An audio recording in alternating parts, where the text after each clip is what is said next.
Fatimah binti Asad inilah yang mengasuh Rasulullah sejak kecil zaman Rasulullah, kemudian memberikan pengasuhan yang baik layaknya, bahkan lebih dari seorang ibu. Ya, lebih dari seorang ibu.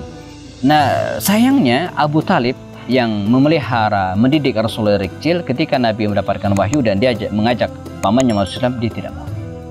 Ya, sampai akhirnya nanti atau belakangan Abu Talib ini wafat, meninggal dunia, dia tidak memeluk Islam. Tapi berbeda dengan istrinya, ya, Fatimah binti Asad ini enggak. Ketika tahu keponakannya ini membawa misi risalah dari Allah SWT, nurani yang jernih, ya, mengatakan bahwa ini benar, maka dia pun memeluk Islam.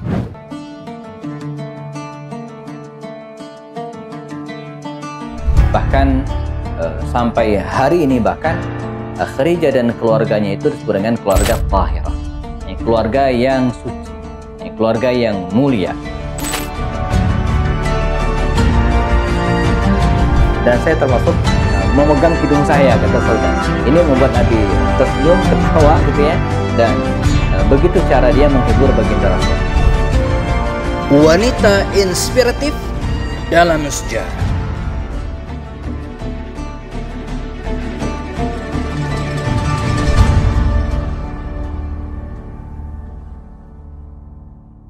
Assalamualaikum warahmatullahi wabarakatuh. Innal hamdalillahi nahmaduhu ta'ala wa nasta'inu bihi wa nastaghfiruh.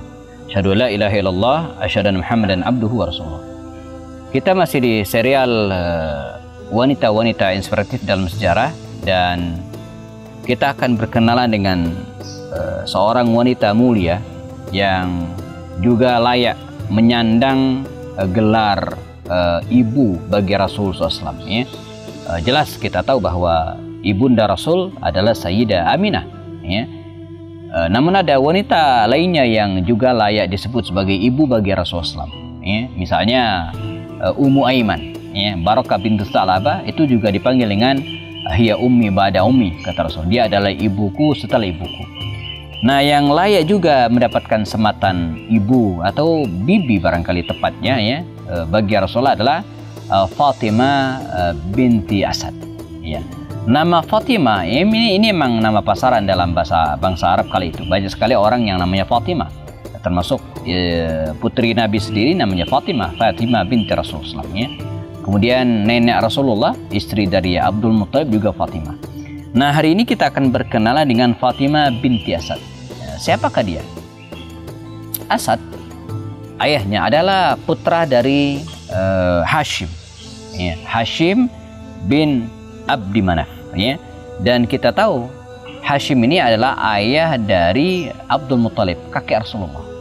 Nah, jadi dia masih terbilang keluarga Rasul SAW, ya. Nah, Fatimah binti Asad bin Hashim bin Abdul Muttalib ini, ya, menikah dengan salah seorang putra dari Abdul Muttalib, paman Rasul, yaitu Abdu Manaf, ya, yang belakangan dipanggil dengan Abu Talib. Nah, kita detailkan, ya. Fatimah binti Asad bin Hashim. Fatimah binti Asad bin Hashim. Nah, Abu Talib bin Abdul Muttalib bin Hashim. Nah, jadi masih sepupuan, begitu kira-kira, ya. Menikahlah Fatimah binti Asad ini dengan Abu Talib, pamanda Rasul Shallallahu Alaihi Wasallam. Nah, dari sinilah kisah bermula kedekatan Fatimah binti Asad ini dengan Rasulullah SAW. Yakni ketika Rasulullah SAW kehilangan ibunya, lalu kemudian menyusul kehilangan kakeknya, ya, maka Nabi kecil usia 8 tahun waktu itu, ya, hidup di bawah asuhan pamannya Abu Talib yang memiliki nama asli Abdul Manaf. Dia tinggal di rumah Abu Talib, berarti juga tinggal di rumah Fatimah binti Asad.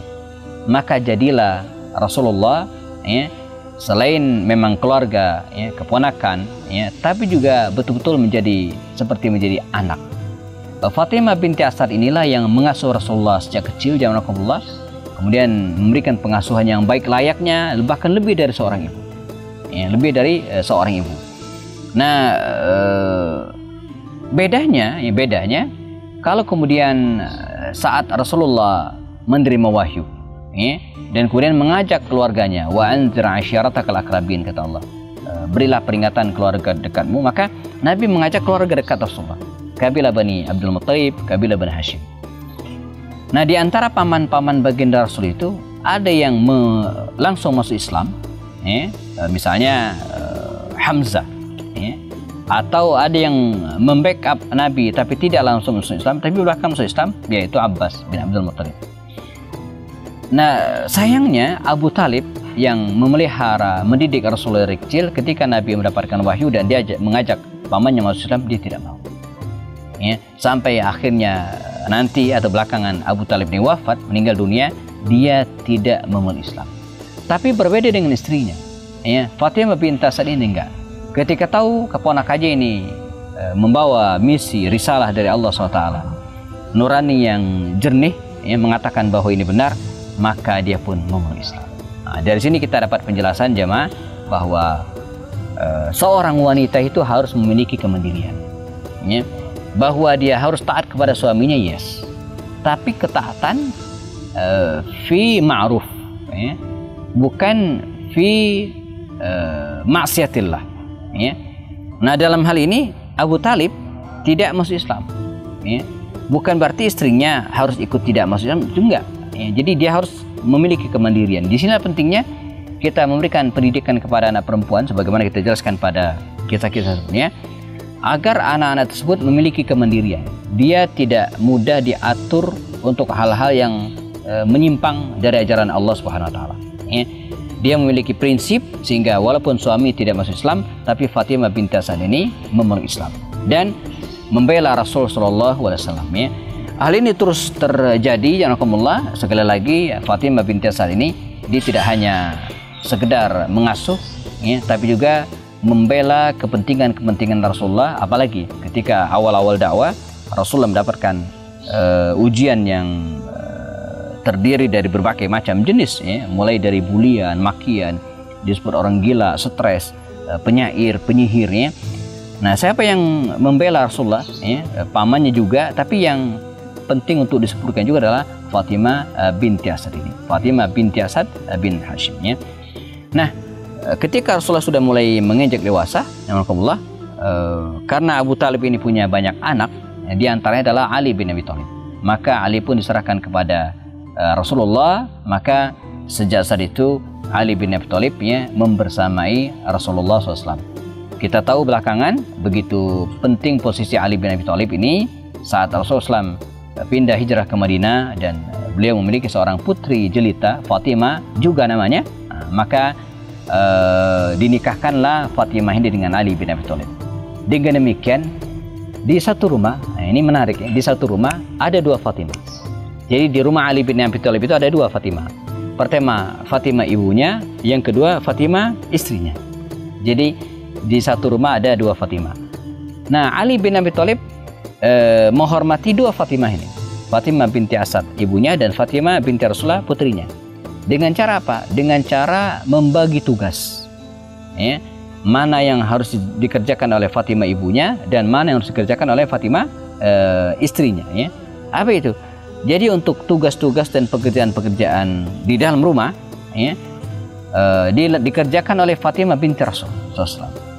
Nah, untuk aktivitas-aktivitas di luar rumah, misalnya berbelanja atau mencari sesuatu di luar rumah, Ali tidak mengizinkan Fatimah ini, istrinya, tapi dilakukan oleh ibunya, Fatimah binti Asad. Wallahu alam apa hikmahnya? Mungkin karena untuk menjaga izzah, untuk menjaga kehormatan Fatimah binti Rasul SAW, putri terkasih Nabi, maka Fatimah istrinya ini hanya diperbolehkan gitu kan mengerjakan aktivitas tanggung jawab di dalam rumah, tidak begitu sering diajak ke luar rumah. Nah, berbeda dengan ibunya yang mungkin sudah lanjut usia dan kemudian akan sedikit menimbulkan fitnah. Nah, dibolehkan oleh Ali bin Abi Thalib radhiyallahu anhu. Lalu bagaimana dengan sikap Rasulullah menghadapi dua Fatimah ini, Fatimah putri beliau dan Fatimah bibinya? Kita akan bahas setelah yang berikut ini, dan jangan kemana-mana, tetap di serial Wanita-Wanita Inspiratif dan Sejarah.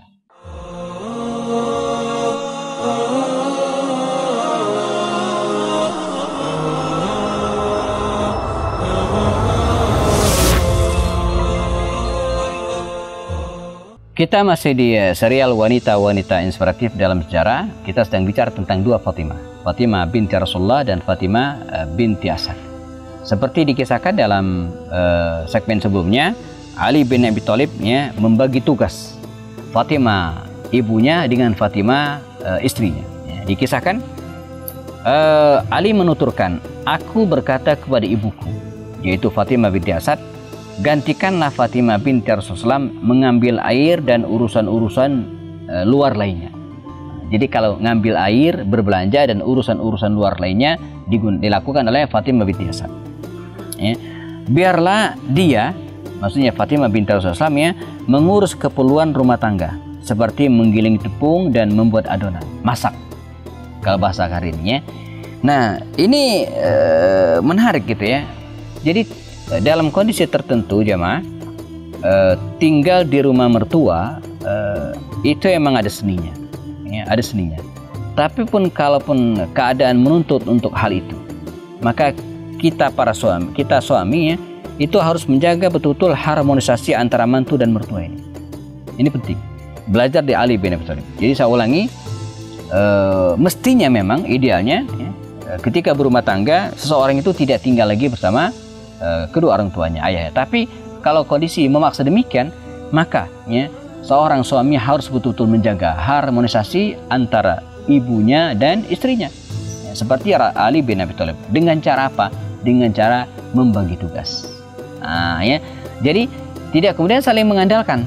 Ini mungkin bisa jadi inspirasi bagi teman-teman yang hari ini masih bersama dengan orang tua, di mana di situ ada mantunya dan ada mertuanya, berbagi tugas. Kata Ali bin Abi Thalib, urusan luar berbelanja, lalu kemudian mengambil air khususnya gitu kan ibunya. Tapi urusan dapur, menggiling tepung, memasak, itu serahkan kepada Fatimah putri Rasulullah SAW yang merupakan istri Ali bin Abi Thalib. Nah, begitu mulia kedudukan Fatimah binti Asad ini, dikisahkan dia pernah mendapatkan hadiah dari Rasulullah. Apa hadiahnya? Ju'ada bin Hubairah meriwayatkan bahwasanya Ali bin Abi Thalib mengatakan, Rasulullah pernah memberiku hadiah berupa kain sutra. Kemudian beliau berkata, jadikanlah untuk pakaian para Fatimah. Maksudnya para Fatimah ini Fatimah binti Rasul dan Fatimah binti Asad. Maka aku pun membaginya menjadi 4 potong, satu untuk Fatimah binti Rasulullah, satu untuk Fatimah binti Asad, satu untuk Fatimah binti Hamzah. Jadi putri Hamzah juga namanya Fatimah dan berada dalam naungannya. Dia tidak menyebutkan siapa Fatimah yang keempat dalam riwayat tersebut. Wallahu alam mungkin Fatimah yang lain diberikan gitu ya. Nah, termasuk para Fatimah. Jadi di masa Rasulullah banyak sekali orang yang bernama Fatimah. Para Fatimah dari kalangan sahabat ada 24 orang dan masing-masing memiliki nama Fatimah. Nenek moyang Rasulullah yang bernama Fatimah, satu dari Quraisy, 2 dari Qais, 2 dari Yaman, 1 dari Asad dan sisanya dari Bani Khuza'ah. Fatimah binti Asad ini juga memiliki banyak keutamaan, dari keturunan terhormat, mendapatkan posisi di hati baginda Rasulullah SAW, dan kemudian begitu dimuliakan. Jadi banyak alasan Rasulullah untuk memuliakan Fatimah binti Asad ini. Selain dia adalah terbilang bibinya, karena menikah dengan paman Rasulullah, dia juga dari keturunan Rasulullah, kabilah Bani Hashim gitu ya. Dia juga putri Rasulullah, juga menikah dengan anaknya dalam hal ini Dan lebih dari itu dia seorang muslim yang begitu berjasa dalam atau bagi diri Rasulullah SAW. Allah jemaah memberikan usia yang panjang kepada Fatimah binti Asad ini sampai kemudian dia sempat hijrah ke Madinah Al-Munawwarah, dan di masa Rasulullah dia pun meninggal dunia. Ada kisah menarik ketika dia wafat, Rasulullah memerintahkan kepada keluarganya untuk memandikan Fatimah binti Asad, dan selain itu juga Nabi juga melepaskan bajunya dan memberikan bajunya untuk dijadikan kain kafan. Dijadikan kain kafan untuk bibinya ini. Lalu Nabi memerintahkan kepada Usama bin Zaid, Abu Ayyub Ansari, Umar bin Khattab dan Aswad dan lainnya untuk memakamkan jenazah bibinya itu, dan Nabi pun sering sekali dituturkannya mendatangi makam Fatimah binti Asad ini khusus.